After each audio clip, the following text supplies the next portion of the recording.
Hi everyone, in this video I'm going to show you how you can turn on restricted mode on YouTube.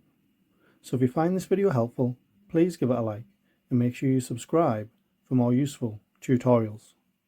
So what you'll need to do is open up the YouTube app, then click on your profile icon on the bottom right. Then once you're on here, you should see the settings cog on the top right.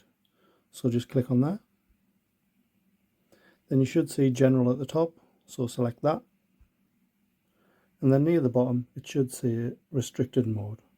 So this helps to hide potentially mature videos. No filter is 100% accurate. This setting only applies to this app on this device. So obviously if you use other accounts on a laptop or TV, it won't hide the mature content. It'll only do so on this device. So just obviously toggle that on, and that will turn on restricted mode. Thanks for watching.